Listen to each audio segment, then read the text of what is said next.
Thank you, Marta. So I'm going to share my screen and we'll start the presentation.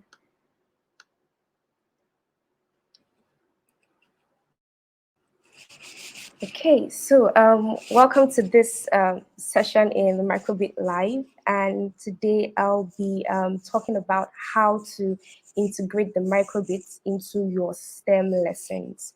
Now, this session is for educators who are interested in delivering STEM lessons in their classroom with the microbits. So I'll start with talking about how the microbit supports digital creativity, and then I'll talk about how to use the microbit to teach STEM lessons in your classroom. Then we'll look at how you can host a microbit design thinking workshop with your students. And then lastly, I'll take you through how to create a simple microbit project using the Make Code editor. But before we start, I would like to take you through my microbits adventure. So in 2017, I led the creation of a microbit curriculum for IT teachers and students in Nigeria. And that's where I held the microbit for the first time, and I fell in love with the microbit because I realized how it sparks interest in building creativity and coding skills in students. And that led me to organize even more microbit training sessions for students and teachers in Nigeria.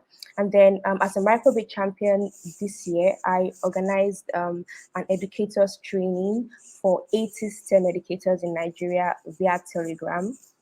And during that program, they learned how they can integrate the microbits into their curriculum. And here is like a brief summary of that program. So during the program, we had 80 educators engaging with the microbit projects and games on Telegram. And then at the end of the program, we had 3 educators create their own microbit lesson plan and publish on Instructables. And at the end of the program, we got feedback from the educators. The first feedback was that they love the fact that a teacher can impact knowledge into the students in a fun way. And then teaching with the microbits provides an opportunity for creative and critical thinking. So receiving that feedback was also very motivating, and that forms the very foundation of what we'll talk about today, which is the why behind why you would want to bring the microbits into your classroom. Because as an educator, you also want to not just teach a topic, but also build foundational skills like creative thinking, critical thinking, problem solving. So let's look at how the microbit supports digital creativity. So what's the microbit? It's a pocket-sized computer that introduces you to how software and hardware work together. You can see the image on the screen with the different labeled parts of the microbit. You have your LED lights, you have the accelerometer, you have the buttons, and it's so beautiful to see how all these parts come together to form a pocket-sized computer that kids can interact with the software interface. They can put blocks of code together, program the microbit, and see their creation come to life. So that's a very high level summary of the microbit. And how does the microbit support digital creativity? Firstly, it was designed for classroom use with education at its heart. So if you're familiar, Sharon, I just want to check, are you sharing your slide deck? Because I still see the first slide. I just want to make sure that we're not missing the slide deck. Oh yes, I've been going through it. Okay, so can you see a different slide now? We're not at a different slide right now, yeah. Okay, so what can you see now? Can you see my microbit adventure? I see, no, I just see the first Microbit Live slide. Okay, all right, let me go back to sharing and see if Great. that would help. Okay.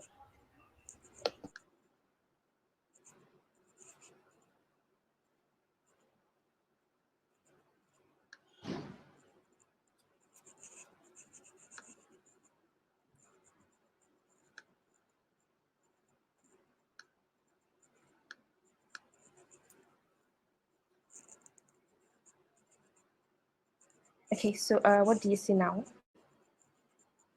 We see how to integrate the microbit into your STEM lessons with the Okay, little this one. is the next. Welcome. Yes, now we're going through it. Aha. Okay, all right, cool. So, Perfect. wow. Okay, so I'll continue from where I stopped so that we don't run out of time. This is Yes. great. So So we heard all of yeah. it, but we just didn't get the visuals. Now we got the quick run of the visual. Oh, okay, yeah, I'm so sorry for that. Okay, so like I said earlier, the microbit was designed for classroom use with education at its heart. And the microbit Foundation's website has a lot of lessons, that shows that it's been curated for educators. And you can see if you go to the microbit.org/lessons, there are lots of lessons that you can go through. You can filter by age groups, programming language, topics, and select the lessons that you would want to work with your students. And then the device, also helps students to understand that they can create technology, not just consume it. Okay, so here's a picture of a student from Chick School in Nigeria, creating a voting box with the microbit. So they programmed the microbit as to count the number of votes during their school's election activity, right? So seeing how students can not just learn about elections, but also create technology that they can apply in their everyday lives, it's something that they will always remember, and it's just cool to see students go through that experience.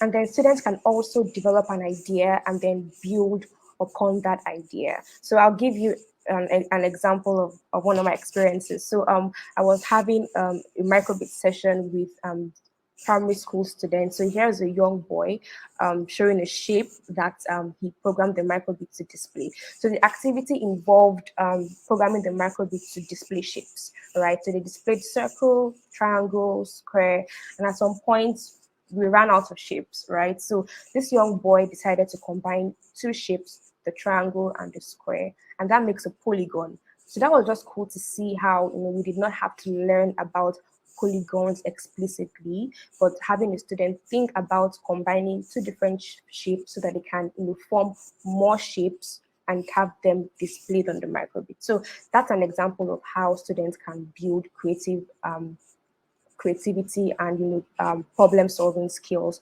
while working on microbit projects.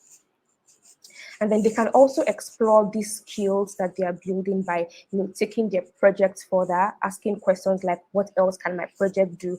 How can I improve it? And the Do Your Bit program is a good example of that. So we have students all over the world thinking about problems that are global problems that we're facing, and trying to solve trying to come up with solutions to solve those problems. That's also one way that students can build upon their creativity skills. And then lastly, the microbit is very easy to use, and it has a lot of support resources that can be applied in multiple subjects and fields. So feel free to go to the microbit.org website and check out the projects that are there and the lessons. And it's created with in an instructional format, so you are able to level up as an educator and then bring those lessons into your classroom. So now let's go into how you can use the microbit to teach STEM lessons in your classroom. So think about a lesson plan, the lesson plan that you use in your classroom. It's usually divided into three high-level parts. You have your lesson overview, you'll have the lesson body, and then the conclusion. Now, if you think about these three parts, you can bring the microbit into your lesson plan by integrating it into these three parts of your lesson. So let's start with the lesson overview.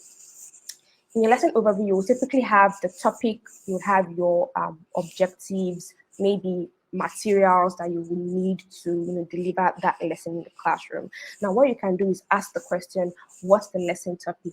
What are the objectives, right? And your topic would have keywords that you can think about and start thinking of what microbit projects or what microbit games can the students can be used to explain this topic and achieve the lesson objectives. Now you can either think of come up with your own project, or you can head over to the Microbit website and filter by subjects and topics, and then you can see a list of projects that you can work on with your students. You can also filter by age groups too, so that it applies to the specific age group that you are delivering that lesson to. So when you've been able to identify your Microbit project or game, you can also start working on iterating your lesson plan or editing your lesson plan. So here's an example of a lesson plan that we would look at for this session. So it's titled Life and Living Things, and these are the objectives, right? We want the student to be able to identify plants and animals, describe a healthy body.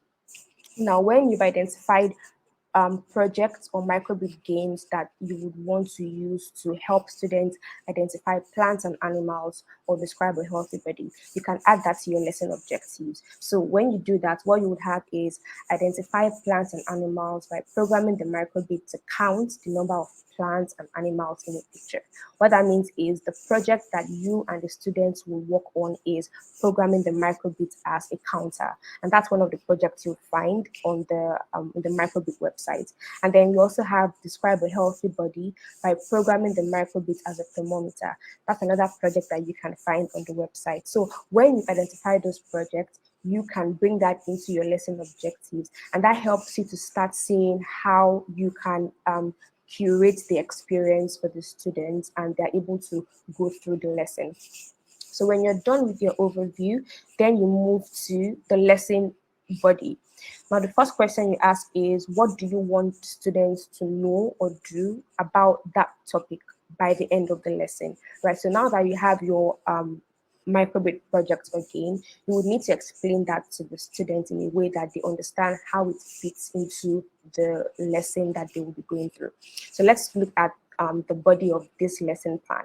So the first subtopic here is plants and animals.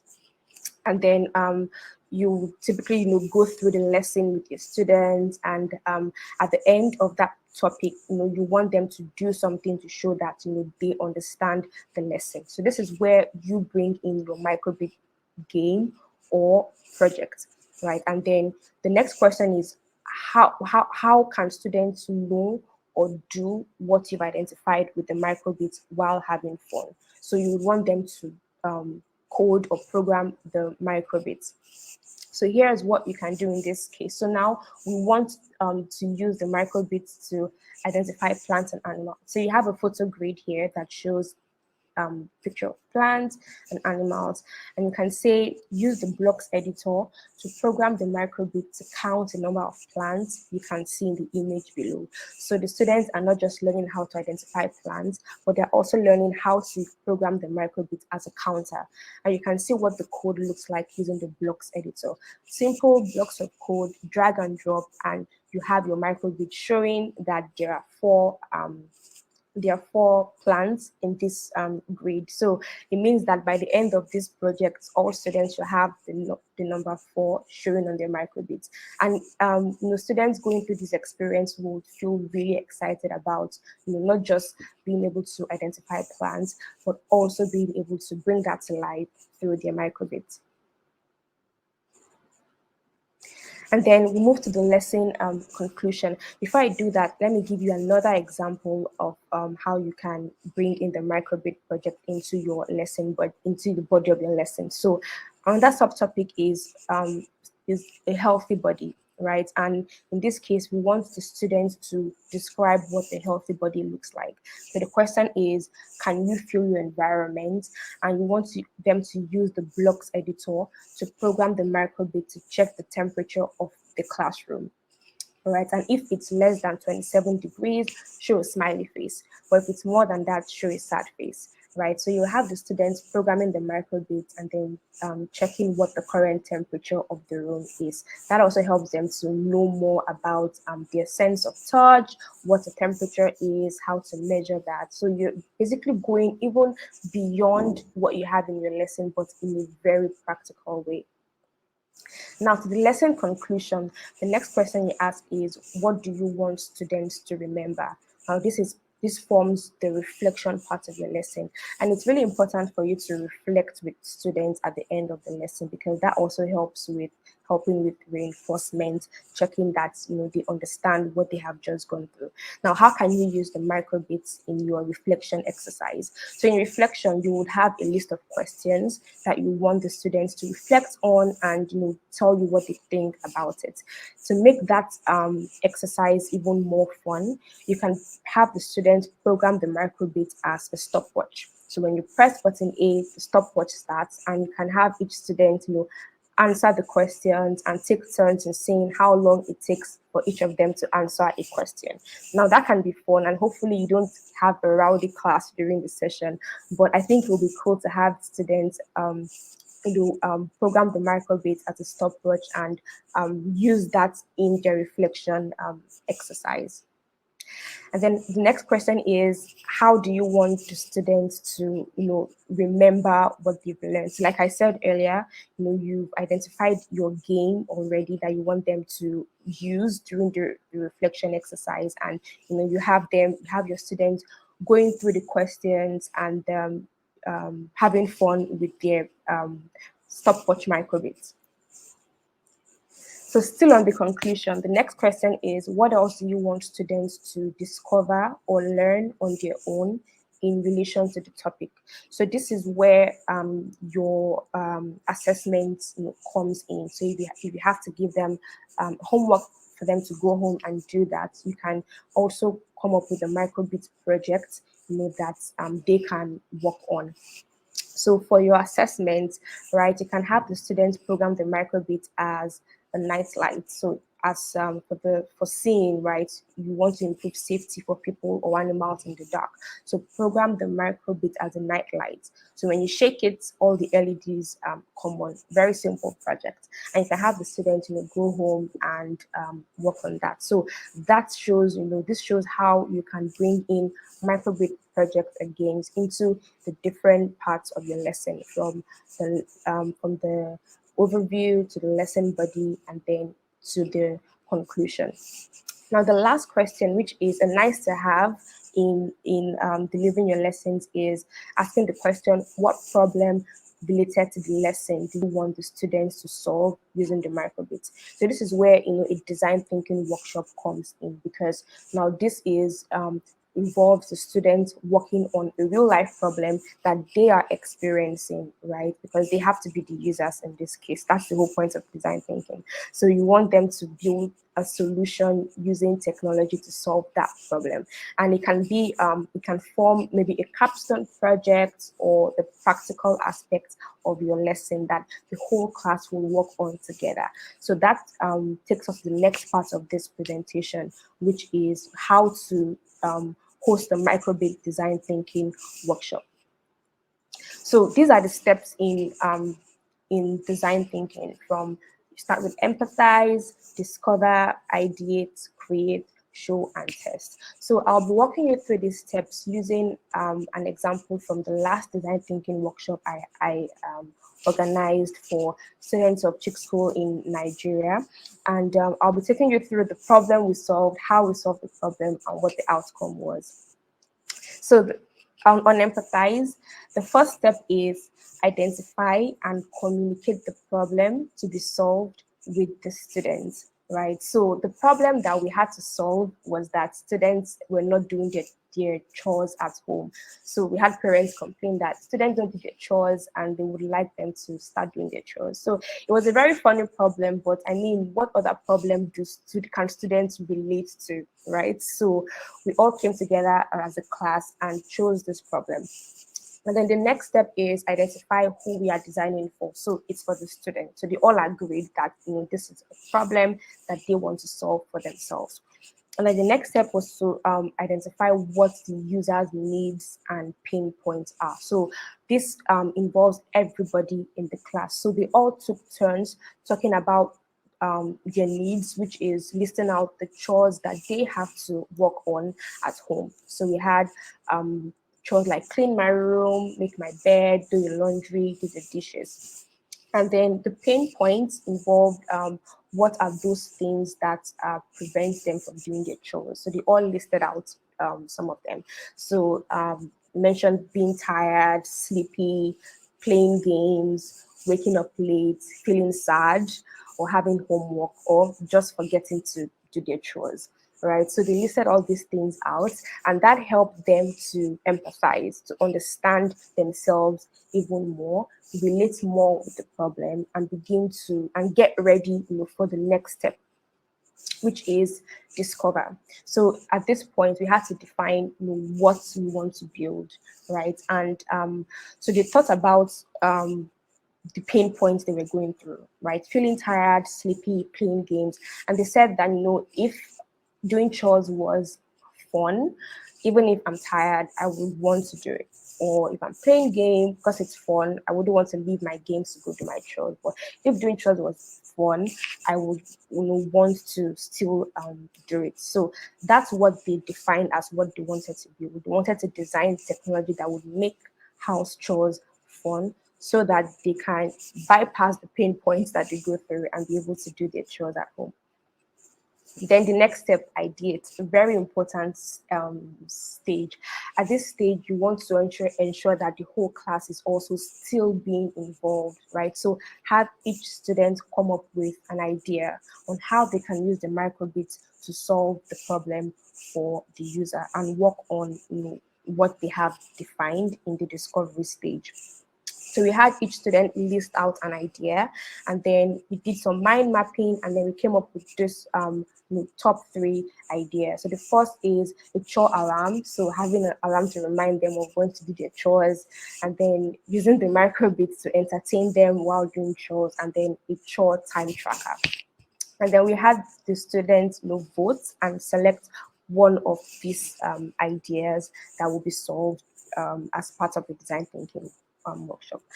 So that's the next stage, create. So they selected the chore time tracker, and using the make code editor, they were able to program the microbit to track how long it would take each student work on their chore. Now the interesting part is what they found fun with the time tracker was that they felt if they're able to track how long it takes them doing one of the chores, they will be able to, it will motivate them to want to see if they are spending less time when next they do that same chore, and try to beat their own time, or compare times with their friends to see who's spending the longest time or who's spending less time.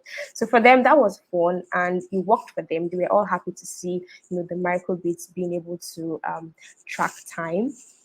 And then that's the next step, show and test. So they had to test their prototype, right? So, and also ensure that the students are allowed to think wide, be creative with how they want to come up with that prototype, and test with them in the classroom.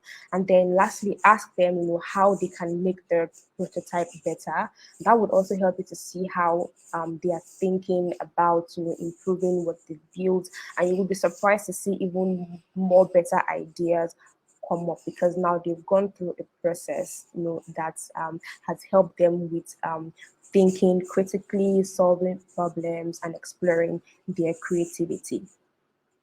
So yeah, that's how you can organize a design thinking workshop with your students using the microbit. And then lastly, I'll show you how you can create a simple microbit project using the Make Code editor. So if you are an educator and you're just starting to play around with the microbits, I'll show you how you can start with the Make Code editor. So we're going to program the microbit as a night light. So when you shake it, it comes on and shines bright in the dark. So this is one of the simplest projects you can work on. So if you go to makecode.microbit.org, you would see that there are a lot of tutorials, live coding sessions, games that you can start going through to start working on microbit project. So now I'll just create a new project titled Night Lights.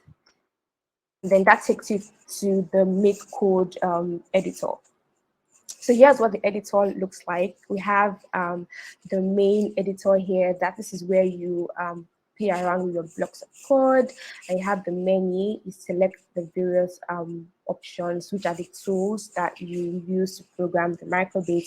And at this extreme left, you have the simulator that shows you what you have programmed the microbit to do. So if you're not able to have the microbit device in your classroom, you can use the simulator until when you're able to get the microbit device, because you can also see what you programmed the microbit to do on the simulator.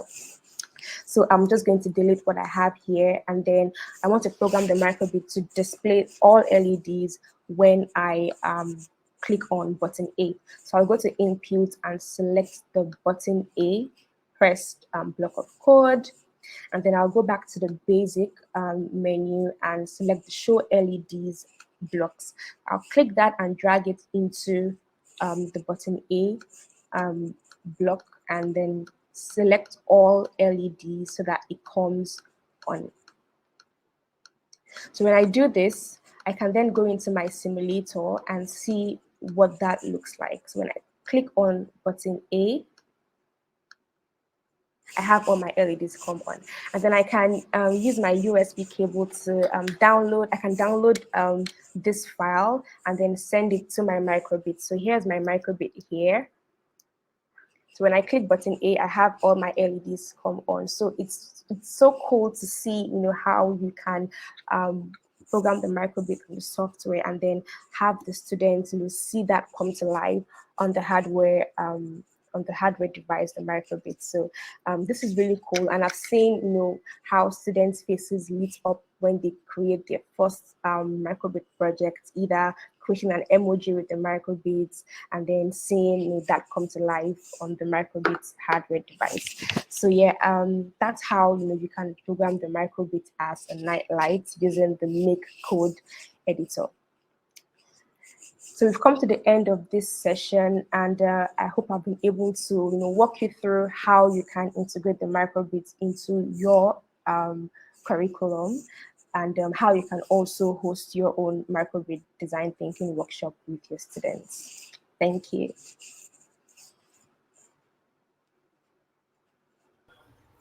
Thank you, Sharon. That was amazing. There was a question earlier about whether this slide deck would be made available for people who want to bring it back into their classroom, and that was from Sarah in New Brunswick there. Yes, the slides can be made available, and I'm not sure how I can get that across at this time. What do you think, Martha? Is there, who can I send this to? But yes, I can have the link shared. So if you want to put the link, you can put them in the session, the link in the session chat here. If you need to create a shareable link ahead of, which would take you some time, you can also just put it in the event and reference that this is for your session, how to integrate microbit into your STEM lesson. You could put it in the event chat, and then it's available for everybody, which is cool too. Or you can email it to Sarah as well, and I can always help you connect with Sarah after this session too. And she's on Twitter, and she did tweet out to you during our session. So if anybody would like to follow, thanks Sharon, there it is there. Sharon. Yeah, I just sent it now. Awesome. So I hope it can be viewed. Yeah, I think it should. And make sure you follow Sharon on social at Sharon. Do you want to put your hash or your handle in again?